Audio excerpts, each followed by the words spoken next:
Avec vous, Cassie Lastelli, bonjour.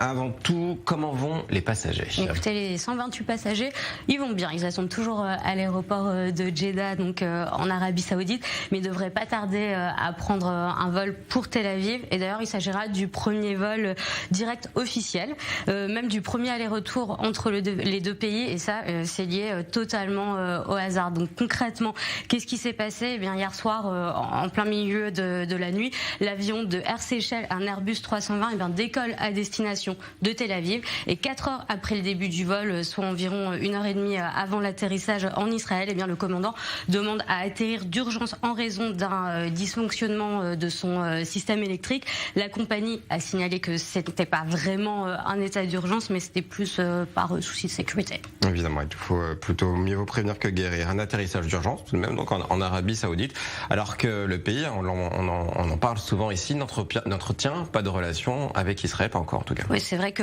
l'Arabie Saoudite est claire, elle ne veut pas de lien, de normaliser ses relations avec Israël tant qu'il n'y aura pas d'État palestinien, mais les relations entre les deux pays sont quand même bonnes, du moins en coulisses, puisqu'il n'y a rien d'officiel. Et il y a un peu plus d'un an, juste avant en plus la venue de Joe Biden dans la région, puisqu'on rappelle que les États-Unis veulent vraiment jouer un rôle de médiateur, c'est à cette période que l'Arabie Saoudite a autorisé toutes les compagnies aériennes qui remplissent les conditions à traverser son territoire, y compris les compagnies israéliennes qui ne font pas nécessairement des vols vers les pays du Golfe Persique. Donc totale sécurité pour les passagers israéliens de ce vol. Le ministre des Affaires étrangères a également été mis au courant et a expliqué qu'il suivait tout ça de très près.